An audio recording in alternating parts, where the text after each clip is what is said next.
아멘. 우리가 신앙생활을 하다 보면 의지할 사람이 꼭 필요하다는 사실을 깨닫게 됩니다.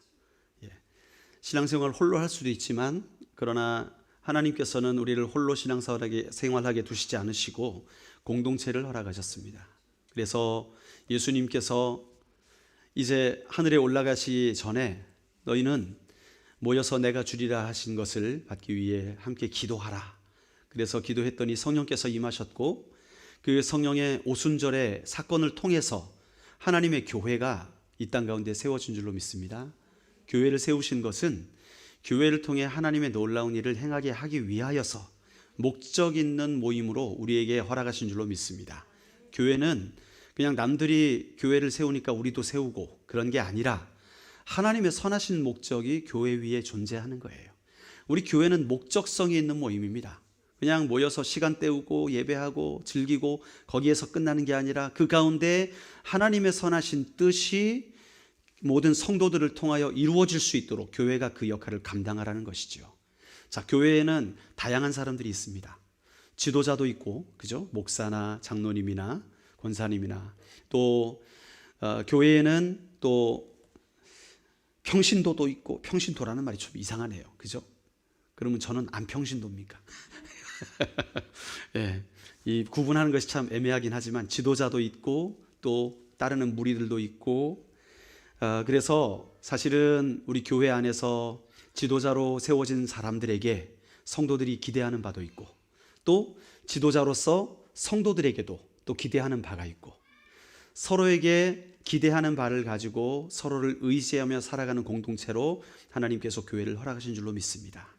자, 그러면 교회는요 예수 그리스도를 머리로 하는 한 지체이기 때문에 온 지체들이 한 마음 한 뜻으로 하나가 되어야 되는데 그러기 위해서는 사실상 그렇잖아요. 두 사람의 관계도 서로의 기대감이 어느 정도 부합이 돼야 이 관계가 잘 이어집니다. 전혀 기대하지 않는 방향으로 관계가 흘러간다면 멀어질 수밖에 없죠. 그래서 오늘은 이것에 대해서 우리 함께 말씀을 좀 나눴으면 좋겠습니다. 서로 기대할 것. 자, 교인들이 목사를 향해서 기대하는 마음이 있을까요? 2022년이 새로 오게 됩니다. 그러면 우리 목사님을 통해서 우리 교회에 어떤 일이 일어날까? 우리 성도들에게 어떤 유익이 있을까? 하는 기대감이 말하지 않아도 존재하는 것이죠. 그리고 목사도 교인들에게 기대할 것이 있습니다. 우리 성도님들 이랬으면 좋겠다 하는 그런 기대감. 그리고 세상도 교회에 대해서 기대하는 바가 있어요.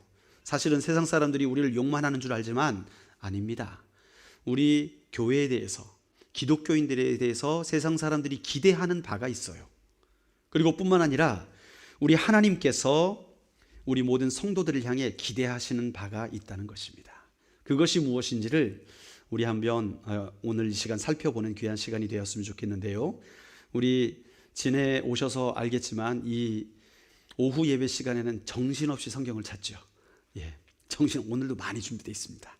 그래가지고 우리가 성경 말씀을 한 구절 한 구절 읽어 나가면서 정말 이 기대감, 서로에 대한 기대감이 무엇인지를 발견하고 그 모든 것들을 서로가 채워줄 수 있는 관계로 온전히 서시기를 주님의 이름으로 축원드립니다. 자, 먼저 교인들이 목사에게 기대할 것, 여러분들이 저에게 기대하는 바가 있을 거예요. 그걸 성경적으로 한번 풀어보죠. 첫 번째로는 뭐냐 하면 예레미야서 23장 1절 말씀을 앞에 띄워줄 겁니다. 우리 같이 읽어보겠습니다. 예레미야서 23장 1절 시작. 말씀이니라 내 목장의 양떼를 멸하며 흩어지게 하는 목자에게 화가 있으리라. 네, 목자는 양떼가 흩어지지 않도록 잘 이끌어줘야 되죠. 그래서 흩어지지 않으려면 양떼들이 잘 먹고 잘 자라야 됩니다. 건강하게 잘 자라야 됩니다. 그래서 저는 여러분들을 양육할 책임이 있는 거예요. 여러분들이 영적으로 맛있는 영양식을 잘 먹고 체하지 않고 건강하게 자랄 수 있도록 여러분들을 말씀으로 잘 양육하여 이끌어가는 것, 그것이 바로 제가 여러분들에게 해야 될 일인 것이지요. 여러분들이 기대하는 게 바로 그것입니다. 그렇지요? 두 번째가 있어요. 이거 같은 맥락에서 이어집니다. 베드로전서 5장 2절 말씀 같이 읽어볼까요? 시작. 너희 중에 있는 하나님의 양머리를 치되 억지로 하지 말고 하나님의 뜻을 따라 자원함으로 하며 더러운 이득을 위하여 하지 말고 기꺼이 하며. 아멘. 자, 목사는 양무리들을 칠 때에 즐거운 마음으로 그리고 자원하는 마음으로 여러분들을 섬겨야 되는 거예요. 예, 여러분들은 제가 막 억지로 나와가지고 새벽기도 하기 싫은데 목사가 나와가지고 그렇게 하게 되면 이게 얼마나 여러분들도 힘들어요. 그렇죠? 목사가 여러분들의 양무리들을 이끌어가게 될 때에 정말 기꺼운 마음으로, 즐거운 마음으로, 자원하는 마음으로 섬기며 봉사하는 모습을 딱 보게 될 때에 그래도 여러분들이 속으로 그래, 우리 목사님 참 저런 마음들, 자원하는 마음들이 참 귀하시다 이렇게 생각하지, 반대로 목사가 억지로 할 수 있으면 안 하려고 그러고 할 수 있으면 빠지려고 그러고 이렇게 되는 모습을 계속 보이게 된다면 얼마나 실망이 되겠습니까? 예, 양떼들을 섬길 때에 정말 우러나는 마음으로, 적극적인 마음으로 하는 것이 여러분들이 기대하는 것이겠지요. 자, 세 번째, 목사에게 기대하는 것, 디도서 2장 1절을 볼까요? 시작. 바른 교훈에 합당한 것을 말하며. 네, 여러분이 기대하는 것은 목사가 바른 교훈을 전달하는 것입니다. 하나님께 바른 말씀을 받아서 바른 교훈을 전달하는 것을 여러분들은 기대하실 거예요. 그렇죠? 예. 목사가, 저는 그런 얘기 많이 들었거든요. 예. 청빙을 해서 목사님이 오셨는데 목사님이 말씀을 전하시는데 성경 본물 2줄 딱 읽고 야구 경기 본 얘기 그 다음에 뭐 어떻게 한 얘기 해가지고 그러다가 결론 없이 끝난다는 거예요. 예. 그리고 이제 말씀을 다 전했다는 거죠. 여러분, 그러면 안 되겠지요. 하나님의 진리의 말씀을 받아서 그 계시된 말씀을 성도들에게 잘 풀어서 소화를 해서 잘 먹여주는 것, 그래서 건전한 교리, 바른 교훈을 잘 가르쳐주는 것, 그것이 목사에겐 너무나도 중요하죠. 그래서 목사들이 신학교를 가야 되는 거예요. 예, 신학교에서 배우는 것들이 그런 것들입니다. 바른 교훈을 전하는 훈련을 받는 거죠. 자, 그리고 또 목사에게 기대하는 것, 디도서 2장 7절 읽어볼까요? 시작. 본을 보이며 교훈에 부패하지 아니함과 단정함과. 네, 한마디로 말하면 가르쳐준 대로 사는 것입니다. 예, 가르쳐준 대로 사는 것. 제가 꿈이 목사라 그랬잖아요, 어렸을 때. 근데 목사란 길이 그렇게 어려운 길인지 몰랐죠. 예, 어렸을 때 아버님 보니까 그냥 맨날 앞에만 서 계시고 한마디 하시면 성도들이 아멘하고 우리 아빠 1등이구나. 예, 나도 1등 돼야겠다. 그렇게 생각하고 목사를 결심했지만 막상 목사가 되어 보니까 말씀을 전한다는 것이 쉬운 일이 아닙니다. 공부하고 연구해서 전달하는 것은 쉬운 일이에요.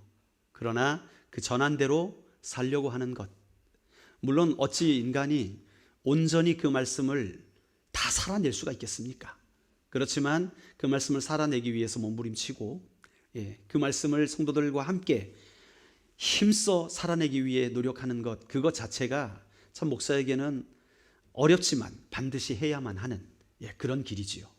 여러분이 기대하는 게 바로 그런 것일 것입니다. 강단에서는 번지르르하게 어떤 말씀을 전하면서 뒤로 사기치고 다니고 그러면 어떻게 되겠어요? 신뢰가 되겠습니까? 말씀이 먹히겠습니까? 아멘이 되겠습니까? 안 되지요. 목사는 그래서 입으로 말씀을 전하는 것이 목사가 아니라 삶으로 말씀을 전하는 것이 목사인 것이죠. 여러분, 제가 그런 목사가 되기 위해서 기도해 주시길 바랍니다. 이건 제가 노력해서만 되는 것이 아니라 성령께서 저를 이끌어 가셔야 가능한 일이지요. 그것을 위해 기도해 주십시오. 자, 또 디도서 3장 10절을 한번 볼까요? 시작. 이단에 속한 사람을 한두 번 훈계한 후에 멀리하라. 무슨 말씀입니까? 교회 안에 잘못된 가르침을 가르치는 자가 있거든 분별하라는 거예요. 한마디로 말하면 이단 사상이 교회 안에 뿌리 내리지 못하도록 색출을 하는 것, 그게 목사의 역할이라는 거예요. 사실 이단이 뭐가 이단인지 모르는 분들 참 많잖아요. 그렇죠? 여러분, 하나님의 교회가 왜 이단입니까? 하나님의 교회인데 부처님의 교회도 아니고 그렇죠? 왜 이단입니까? 이런 것들을 알아야 되거든요. 뭐가 잘못됐는지, 뭐가 그런지를 알아야, 신천지가 왜 이단인지, 안식교가 왜 이단성이 있는지, 이단이라고 말을 못하겠지만 이단성이 있는지, 이런 것들을 분별하여 알아야 됩니다. 그것을 가르치는 것이 목사가 되어야겠죠. 그래서 목사는 이러한 것들을 정기적으로 가르칠 의무가 있습니다. 가끔씩은 여러분들에게 그래서 이 신앙 고백서들, 우리 신앙 고백서가 우리가 알고 있는 제일 많이 하는 신앙 고백은 뭐가 있습니까? 그렇죠. 사도신경이 있어요. 그러나 이 외에도 많은 신앙 고백들이 있습니다. 그 많은 신앙 고백들이 다 어디서 왔느냐? 이단들을 색출하기 위해 나온 거예요. 그렇게 안 믿는 사람들이 있다는 거죠. 전능하사 천지를 만드신 하나님 아버지를 내가 믿사오며, 근데 이런 하나님을 안 믿는 사람들이 있어요.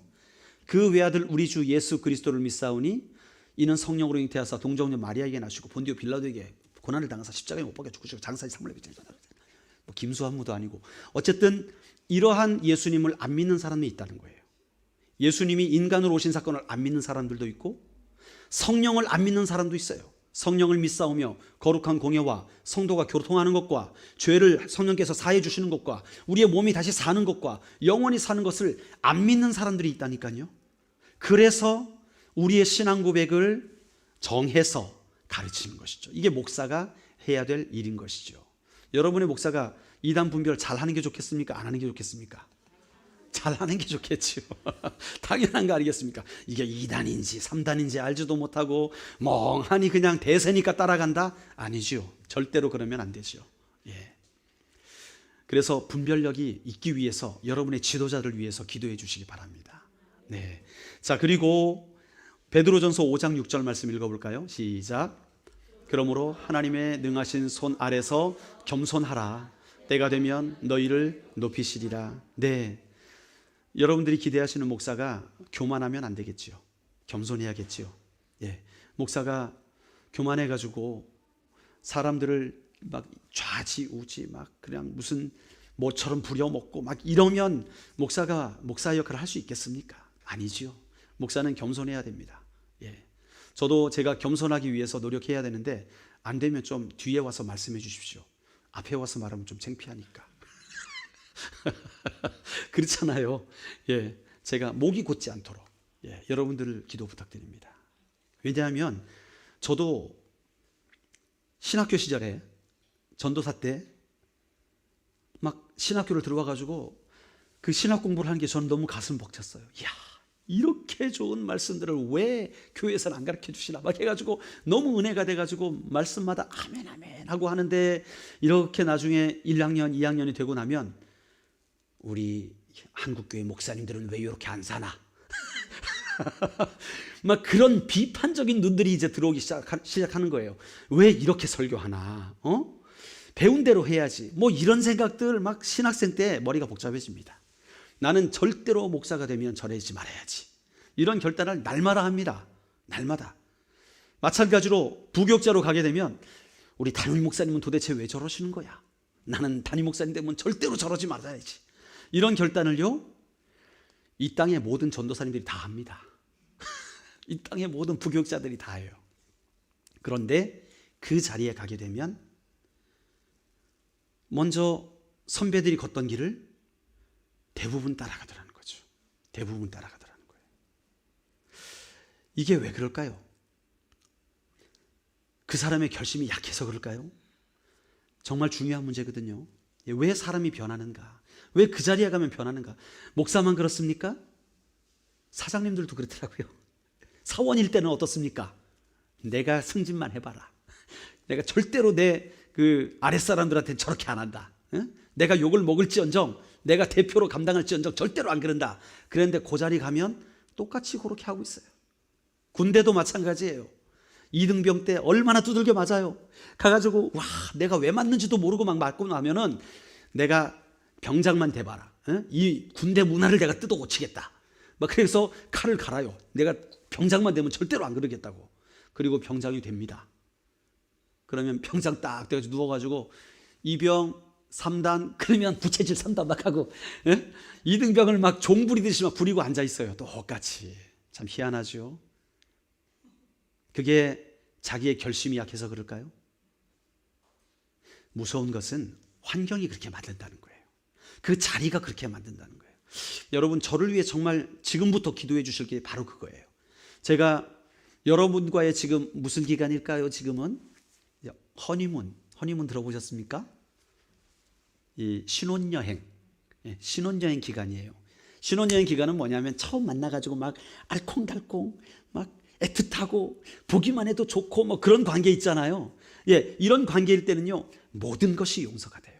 어떻게 해도 용서가 되고 어떻게 해도 잘해 보이고 뭐 조금 미심쩍어도 아유 아니겠지 이렇게 생각이 드는데 이제 시간이 지나게 되고 서로를 더 많이 알아가게 되고 그때부터 약점이 보여지게 돼요. 그러면 우리 목사님 단점이 이런 게 있네. 이거 안 고쳐지네. 다시 생각해 봐야겠네. 이렇게 머리가 막 돌아가게 되죠. 이것은 성도나 목사나 마찬가지입니다. 그래서 우리가 이런 서로의 약점을 바라보면서 비난하는 관계로 발전하지 않도록 우리가 늘 서로에 대한 거룩한 기대감과 또 용납해 줌으로 먼저 무장을 해야 되는 거예요. 그게 정말 중요합니다. 제가 겸손하게 여러분들에게 끊임없이 나아가고 저도 그래서 우리 성도님들이 신방을 하거나 성도님들을 개인적으로 만날 때 밥을 많이 사시잖아요. 저는 밥 사는 목사가 되려고 그래요. 그렇다고 아예 저한테 사달라 그러지 마시고 무슨 말이냐 하면 목사니까 무조건 얻어먹어야지 그런 생각이 없다는 얘기입니다. 저도 형편되면 무조건 먼저 내는 거죠. 할 수 있으면 먼저 하는 거죠. 물론 약속을 잡아서 그렇게 했으면 어쩔 수 없이 그랬지만 이렇게 우연하게 하면 저는 사무실에서 제가 밥도 사고 합니다. 왜 그럴까요? 겸손하길 원하는 거예요. 제가 그 자리에 있기 때문에 누리고 뭐 이런 거 그게 저를 넘어지게 하는 거예요. 겸손함이 참 중요하죠.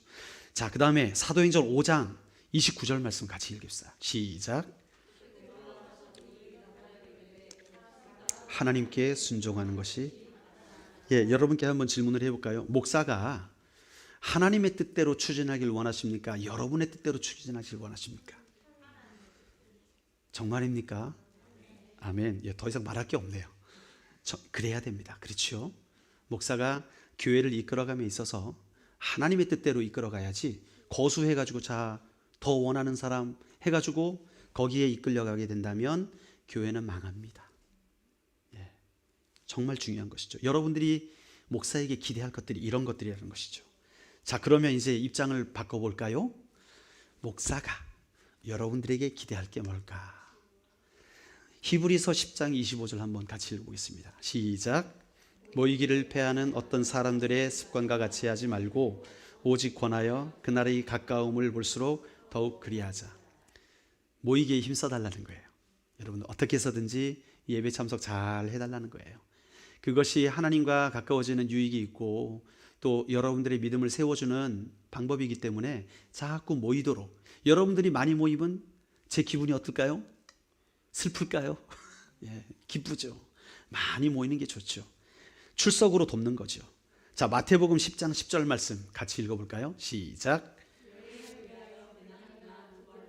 신이나 지팡이를 가지지 말라. 이는 일꾼이 자기의 먹을 것을 받는 것이 마땅함이니라. 자, 목사가 하나님의 사역을 감당하게 되는데 이 목사님 재정이 없으니까 그건 하지 마시죠. 이렇게 해버리면 어떻게 되겠습니까? 못하죠. 못하죠. 그러니까 어떤 말이냐 하면 하나님의 일을 하기 위해서 나갈 때에 주님께서 오늘 어떻게 명하세요? 지각 가져가지 말아라. 일꾼이 자기의 먹을 것을 받는 것이 하나님의 일을 위하여서 힘을 쓰면 마땅히 그것을 채워줘야 된다는 거예요. 하나님께서 채워주셔야 되고 여러분들이 채워줘야 된다는 거예요. 그렇다고 해서 제가 돌아다니면서 헛돈 쓰면 되겠습니까? 아니에요. 전 헛돈이라 생각하면 제 지갑 풀지 절대로 교회 돈 안 씁니다.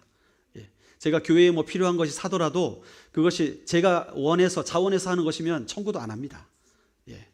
왜냐?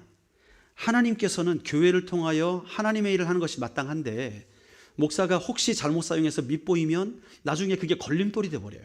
혹시 목사님 딴 데 쓸 거 아니야?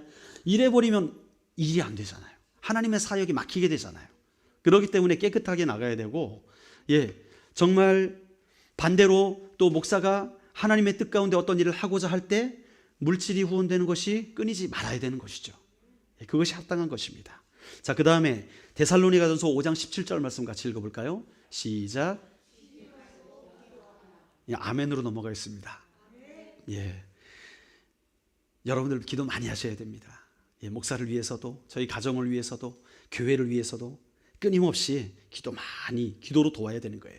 데살로니가전서 5장 14절도 읽습니다. 시작. 권면하노니 게으른 자들을 권계하며 마음이 약한 자들을 격려하고 힘이 없는 자들을 붙여주며 모든 사람에게. 네, 우리 성도 간에 서로 인내하며 도우라는 거예요. 서로 간에. 우리 성도님들이, 목사가 가장 힘이 날 때가 뭐냐면 한 마음이 되어서 온 성도가 어떤 일을 마음을 모아서 함께 달려나가게 될 때 얼마나 기뻐요. 그런데 한 마음이 되어서 달려가자라고 말은 했는데 저것 때문에 안 됩니다, 이것 때문에 안 됩니다, 전 바빠서 안 됩니다, 뭐 때문에 안 됩니다, 이렇게 하게 되면 참 목사가 힘들지 않겠습니까? 예. 제가 여러분에게 기대하는 것은 여러분이 함께 하나가 되어서 인내로 서로를 돕는 것, 그런 것을 저는 기대하는 것이죠. 자, 고린도전서 3장 9절도 읽어봅시다. 시작. 하나님의 동역자들이요 너희는 하나님의 밭이요 하나님의 이 집이라. 아멘. 동역하는 것입니다. 목사가 여러분에게 기대하는 것은 여러분 한 사람 한 사람이 저의 동역자로 세워지는 거예요. 동역자는 뭐겠습니까? 함께 일을 해나가는 거예요. 함께 일을. 그렇기 때문에 목사와 성도 사이에 허울이 없이 정말 그 하나님의 선하신 목적을 위하여서 함께 땀을 흘리고 함께 물질을 들이고 함께 애를 쓰는 것, 그것을 기대하는 것이죠. 아름다운 기대가 아니겠습니까? 네. 자, 그러면 이제 다음 섹션으로 넘어가죠.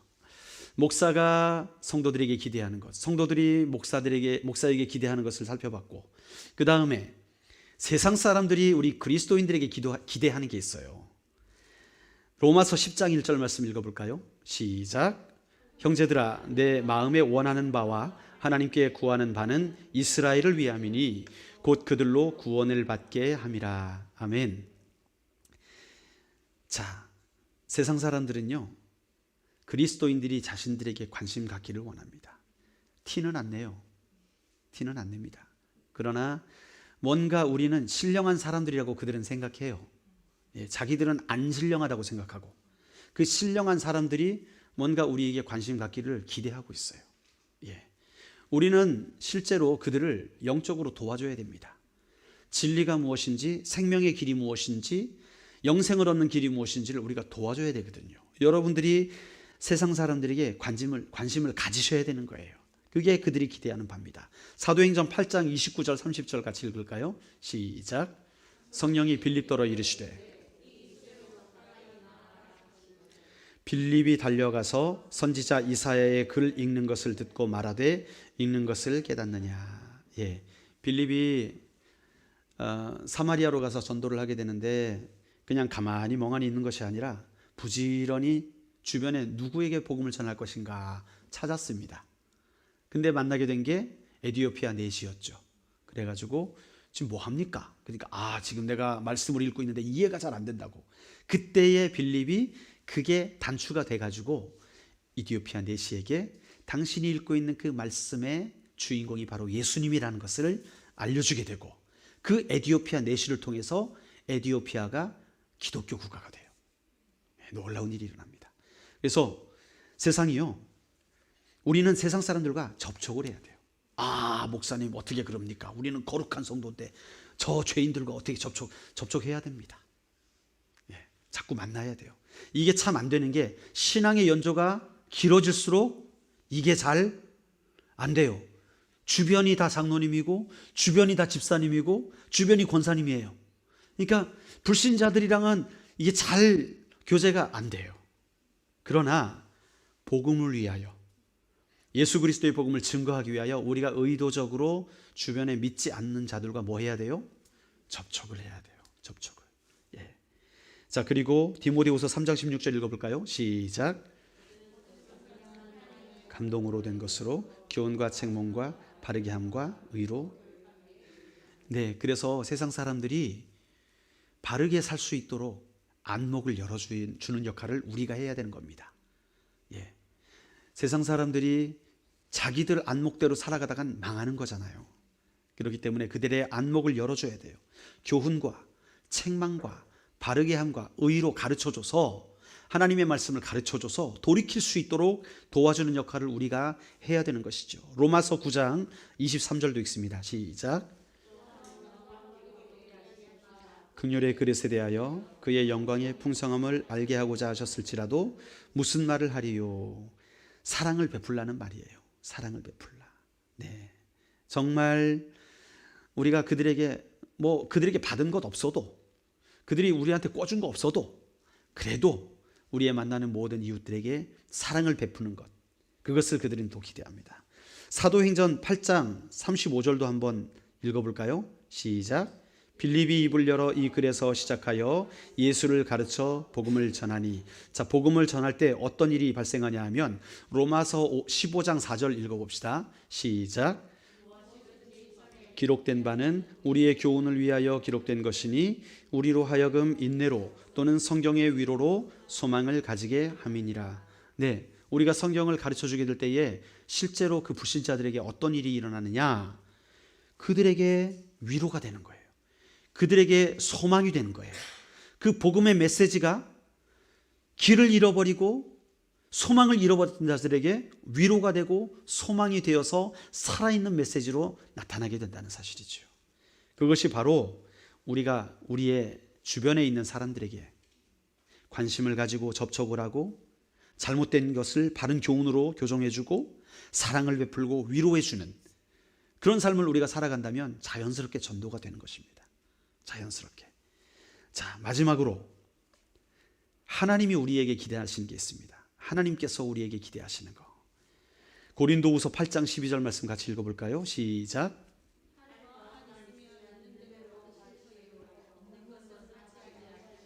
네, 주님 앞에 충성하게 될 때에 우리가 마음을 다해서 충성하라는 거죠. 마음을 다해서 우리가 가진 것을 가지고 하나님 앞에 참 충성하는 것, 하나님께서 기뻐하신다는 거예요.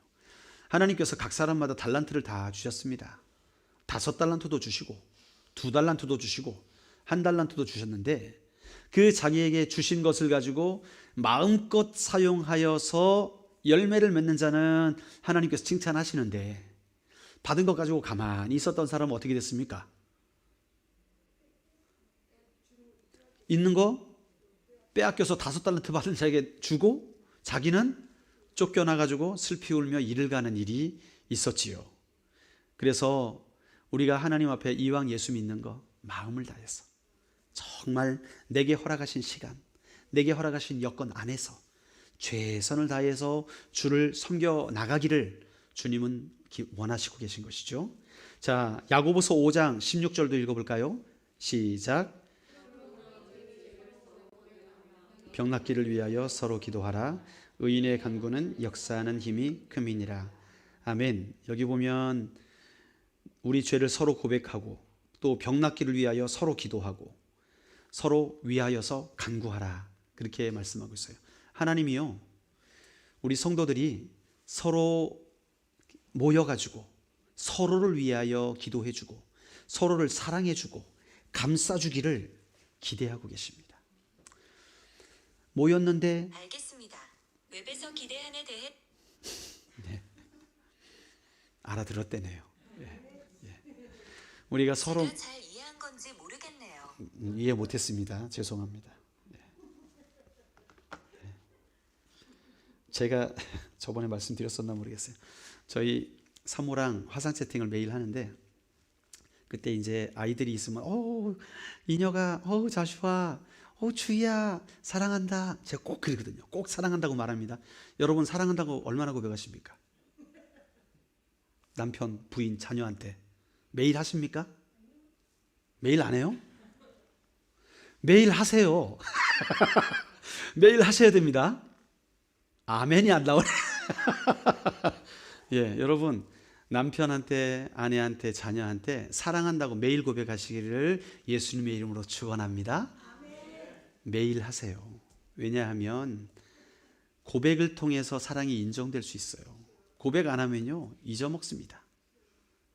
저도 어렸을 때 그랬잖아요. 결혼했을 때 내가 사랑 안 한다 그럴 때까지는 사랑하는 거니까 절대 웃지 말라고. 아, 맨날 사랑하냐 그러는 거예요. 자기 나 사랑해? 사랑해. 사랑해? 사랑해. 한 일주일 하니까 이제 앞으로 내가 사랑 안 한다 그럴 때 알려줄게. 내가 알려줄 테니까 그냥 그러기 전까지는 사랑하는 걸로 그냥 인정해. 근데 그게 아니더라고요. 그게 아니라 날마다 우리가 사랑을 고백하면 그 안에서 사랑이 더 새로워져요. 이게 별거 아닌 형식적인 말 같지만 그 고백을 통하여 관계가 새로워져요. 날마다 새로워지지 않으면 후퇴한다니까요. 날마다 새롭게 하시길 바랍니다. 예, 그래서 화상 채팅하면서 이녀가 주희야 사랑해 그러면 제 컴퓨터가 얘 형님이거든요. 얘가 이제 아이폰 아닙니까? 저는 맥을 써요. 형님이에요. 얘도 시리가 있어요. 컴퓨터에도. 주희야 사랑해 그러면 주희가 시리인 줄로 잘못 알아들어요. 얘가. 그러면 잘 못 알아듣겠는데요. 막 이러고 주희야 사랑해 그러면 제가 감당할 수 없는 명령이네요. 지가 대답을 해요. 나는 분명히 주희한테 그러는 건데 컴퓨터가 알아듣고 그러더란 말입니다. 이 얘기가 왜 나왔는지 모르겠는데 얘 때문에 나왔죠. 예, 우리가 서로 성도 안에서 연약한 자가 있으면 손 붙잡고 집사님 힘들지? 힘내. 우리 함께 기도해. 그러면서 손잡고 함께 눈물로 기도해주고 집사님 뭐 부족해? 내가 도와줄 거 없어? 그러면서 물질로 도와주고 서로 위에서 병 낫기를 위해 손을 얹어 기도하고 서로 부족한 것을 채워주고 하는 이런 아름다운 보이지 않는 사랑을 나누게 될 때 우리 주님이 기뻐하신다는 거예요. 주님이 기대하신다는 거예요.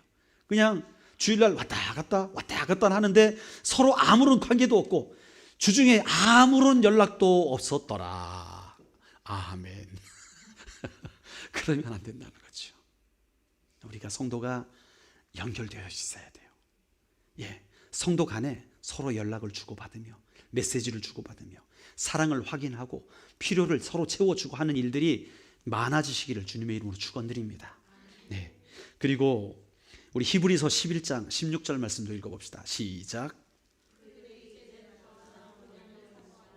곧 하늘에 있는 것이라 이러므로 하나님이 그들의 하나님이라 일컬음 받으심을 부끄러워하지 아니하시고 그들을 위하여 한 성을 예비하셨느니라.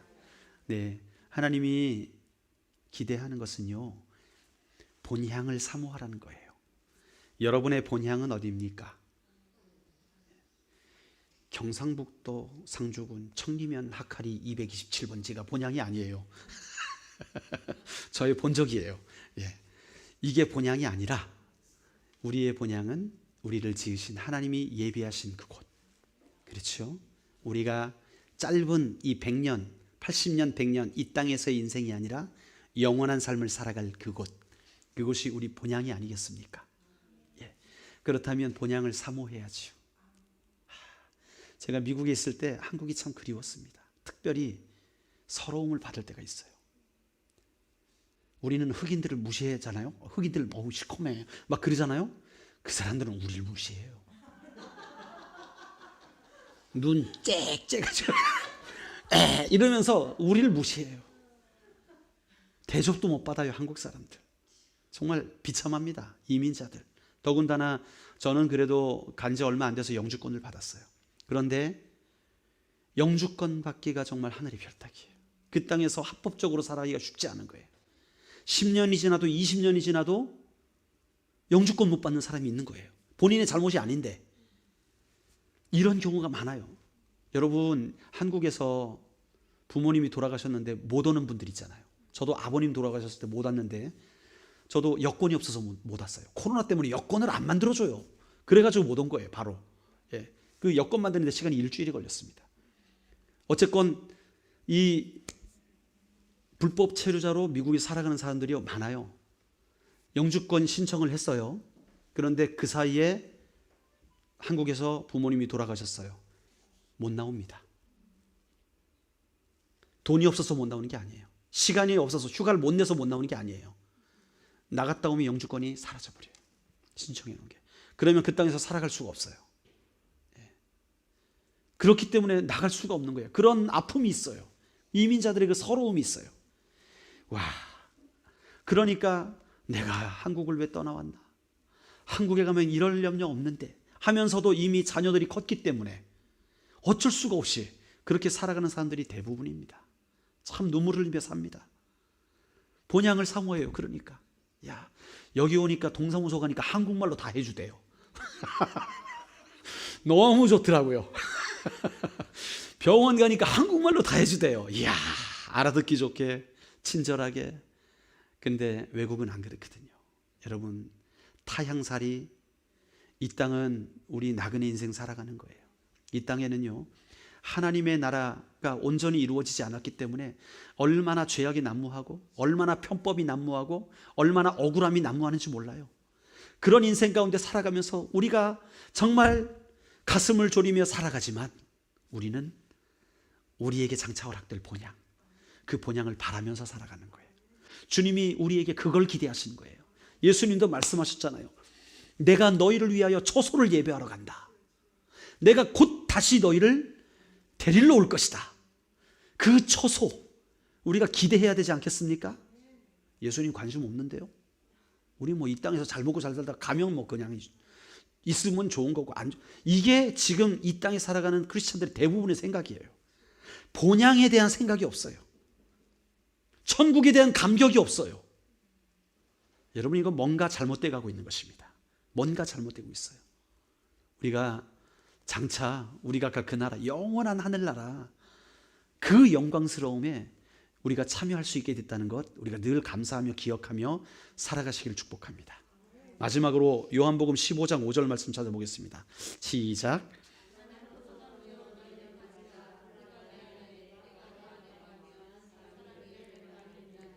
나를 떠나서는 너희가 아무것도. 우리 하나님이 우리에게 기대하시는 건 마지막 한 가지가 뭘까요? 열매 맺는 것입니다. 많은 열매를 맺는 것. 여러분이 이 땅에 살아가는 동안에 어떤 달란트를 받았든지 열매를 맺는 것. 가만히 놔두는 게 아니라, 내 생명만 보존하는 게 아니라 많은 영혼들을 구원하는 것. 그것을 주님은 소망하고 계십니다. 그래서 우리의 소원은 통일이 아니라 우리의 소원은 영혼 구원, 영혼을 건져내는 것. 우리가 살아가는 이유, 영혼 구원. 왜요? 이것이 우리가 갈 본향에서 상급이 되기 때문에 그렇습니다. 여러분들이 여기서 적금 붓는 것보다 더 중요한 게 이 땅에서 영혼 구원을 하는 것. 그게 적금 붓는 것보다 더 훌륭한 일이에요. 왜요? 하늘의 상급이 쌓이기 때문에. 그 아름다운 본향을 우리가 사모하며 열매를 맺어서 그 땅에서 주님이 정말, 우리 주님과 이제 여러분 하루 이틀이 아니라 영원토록 아주 다이나믹한 천국 생활을 우리가 보내게 될 텐데, 그 땅에서 조금 누려야 되지 않겠습니까? 예, 상급을 받아야 되지 않겠습니까? 이 땅에서 잘 준비하셔서 정말 아름다운 상급을, 아름다운 열매를 많이 맺어 받으시는 여러분들이 되시기를 주님의 이름으로 축원합니다. 네 가지 기도할 것 기대하십시오. 항목이 너무 많아가지고, 그러나 어떤 내용인지는 다 아시겠죠? 예, 제가 여러분에 바라는 것, 여러분이 저에게 바라는 것, 세상이 또 우리 교회에게 바라는 것, 하나님이 우리들에게 바라시는 것, 이 모든 것들이 이제 2022년에 저와 여러분의 삶 속에 실제적으로 열매가 맺혀지는 그러한 일들로 나타나기를 원합니다. 기도하시겠습니다. 하나님 감사드립니다. 우리가 서로에게 막연한 기대감을 가지고 있지만 그 기대감대로 우리가 살아가지 못할 때가 참 많은데, 2022년을 기대하면서 우리 교회가 서로에게 이 기대하는 바를 온전히 이루는 그런 교회 되게 하여 주시옵소서. 우리 가정 안에도 이런 회복이 일어나게 하시고, 우리 성도들 안에도 이러한 회복이 일어나게 하시고, 또 목사와의 관계, 세상과의 관계 안에서 이런 아름다운 회복의 운동이 일어나게 하여 주시어서 정말 하나님이 기뻐하시는 나라가 이 땅 가운데서부터 이루어지는 놀라운 축복을 누리게 하여 주시옵소서. 예수님의 이름으로 기도드리옵나이다. 아멘. 우리 함께 찬양합시다.